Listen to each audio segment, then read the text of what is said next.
Assalamualaikum warahmatullahi wabarakatuh. Sebelumnya, perkenalkan nama saya Nyimas Tadi dengan NPM C1C023151. Saya di sini akan meringkas materi pertemuan pertama sampai pertemuan ketujuh.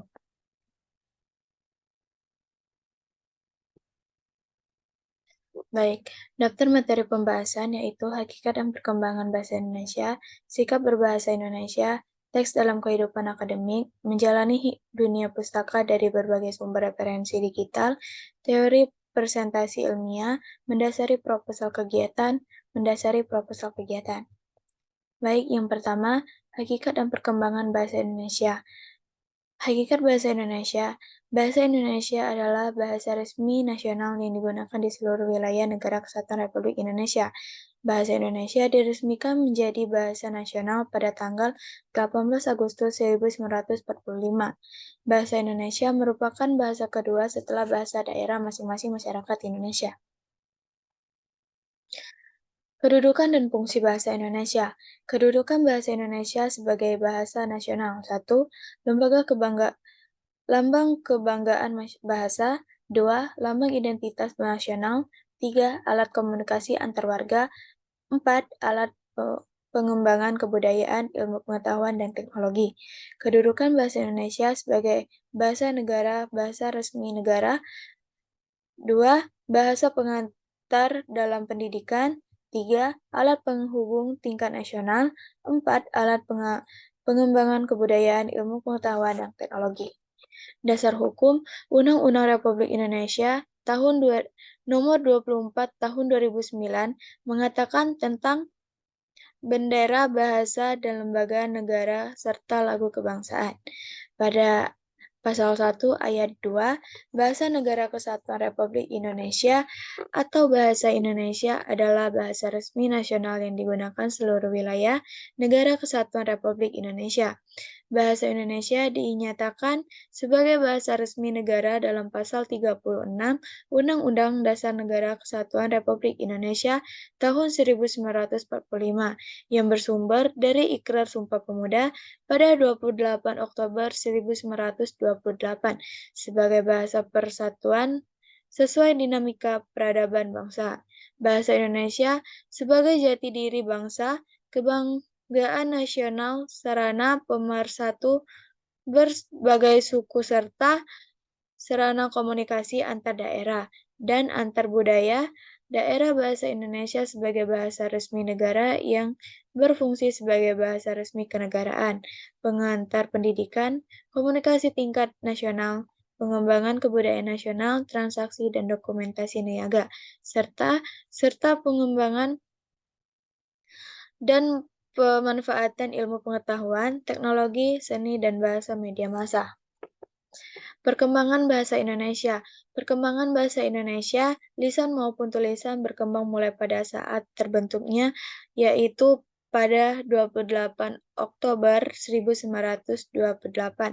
Bersamaan dengan momen Sumpah Pemuda setelah terbentuk bahasa Indonesia telah berkembang seiring berlakunya ejaan Van Ophuijen, Soenwandi, Malindo, bahkan hingga ke ejaan yang disempurnakan atau EYD.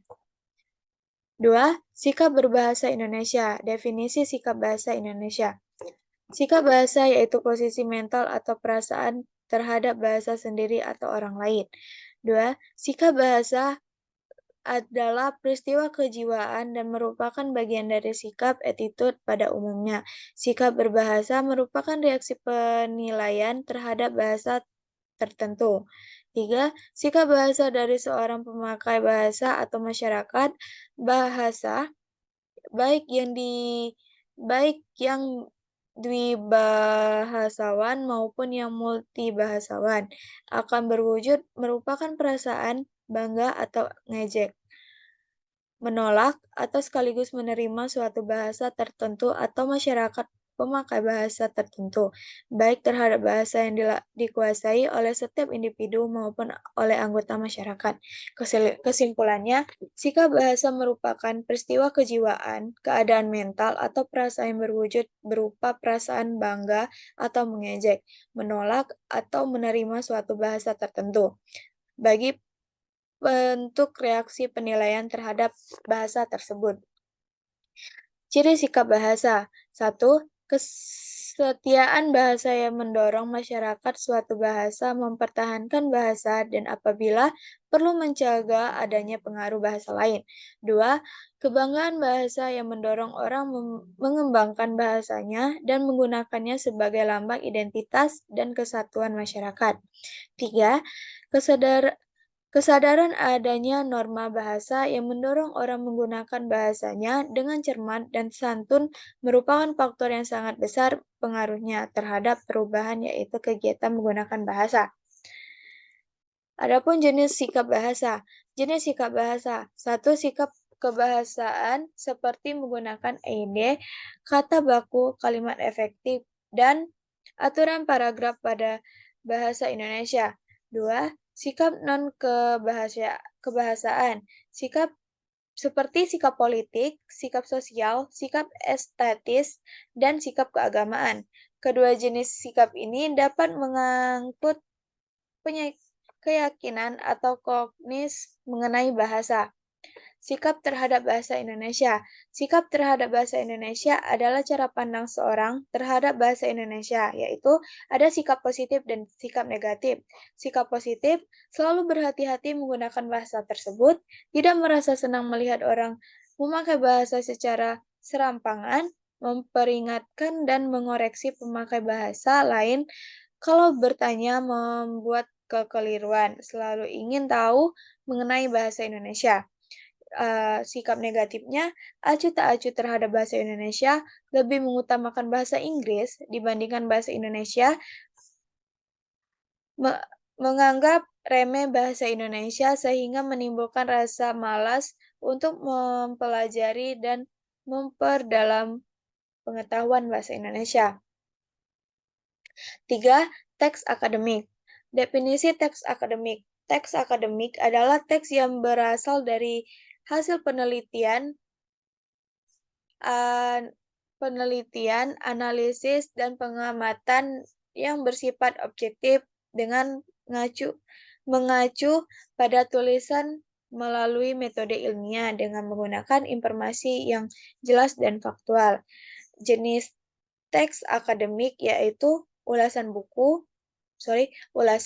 buku, proposal, artikel, atau jurnal. Bentuk tulisan umum yaitu prosa atau fiksi, terdapat dari novel, cerpen, dongeng, legenda, fabel, mitos, dan lain-lain. Proposal non-fiksi atau tulisan akademik, karya tulis ilmiah. A. Hasil kajian pustaka, yaitu makalah, artikel ilmiah populer, berita, biografi, buku teks, buku ajar, modul, buku panduan praktikum, dan lain-lain. B. Hasil dari proposal penelitian laporan hasil penelitian D1-D3. Skripsi, tesis, desertar,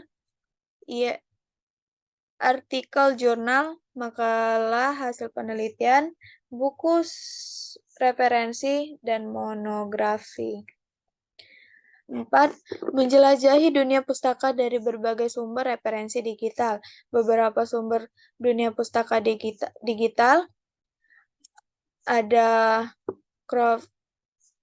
Scopus iPonas, PDF Drive, Mendeley, Taylor, dan Francis Online, Libre, Genesis, Google Trends, Open Knowledge Maps, dan Foursquare.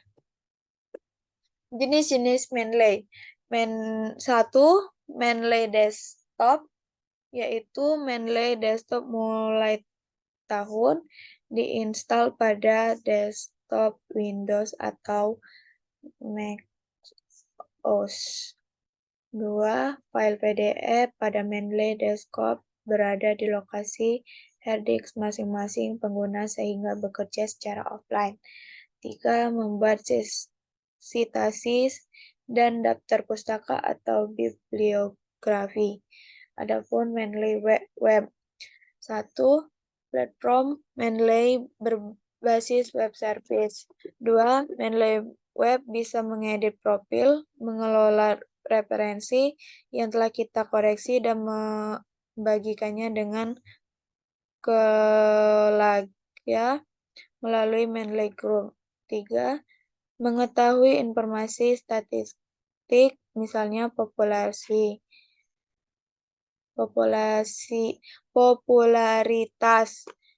4. Mengetahui frekuensi suatu file referensi online diunduh, dibaca orang lain, di mana lokasinya, dan lain-lain. Adapun Mendeley Reference Manager, yaitu yang telah dirilis sejak 2019, kebutuhan koneksi internet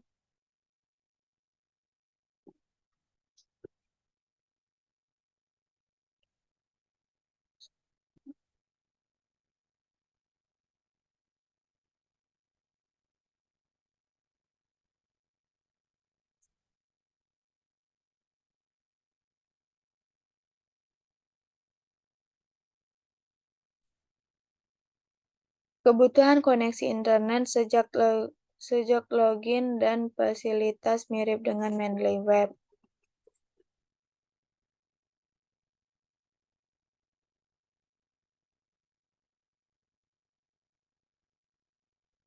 5. Presentasi ilmiah. Hakikat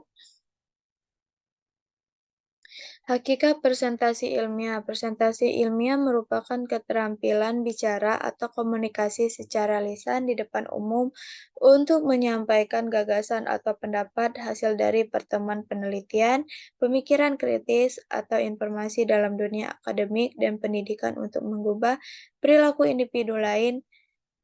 2.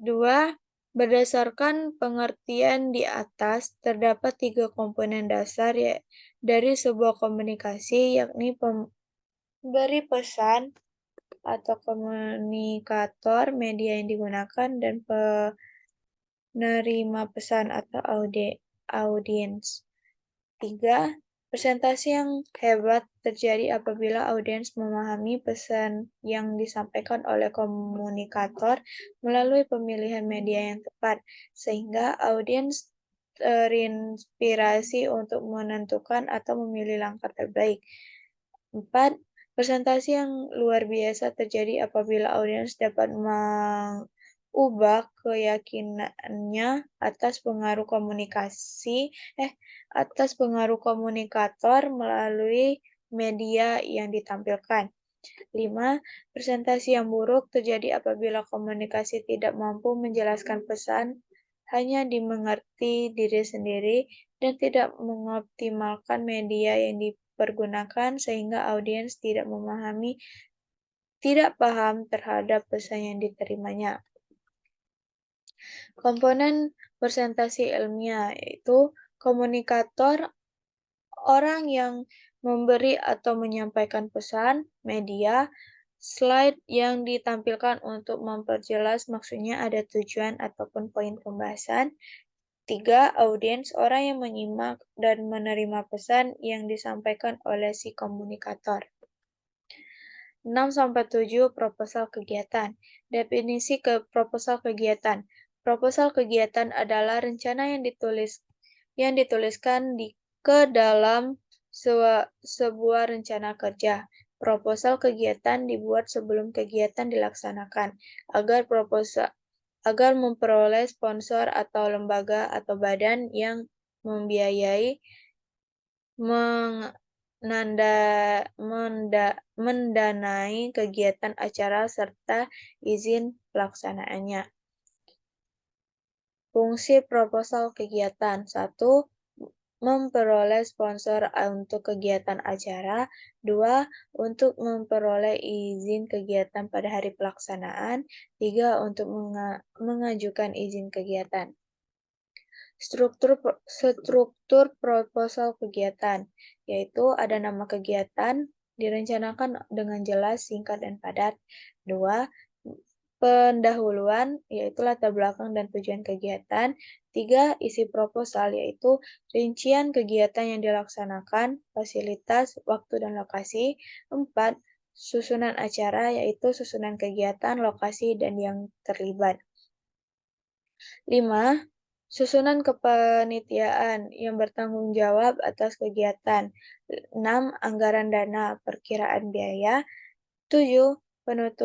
Penutup proposal, yaitu mendorong sponsor untuk memberikan izin pelaksanaan dan memberikan dana yang dibutuhkan. Mungkin itu saja yang dapat saya sampaikan pada hari ini. Apabila ada salah kata, saya mohon maaf. Pada Tuhan saya mohon ampun. Wabillahi taufiq wal hidayah. Wassalamualaikum warahmatullahi wabarakatuh.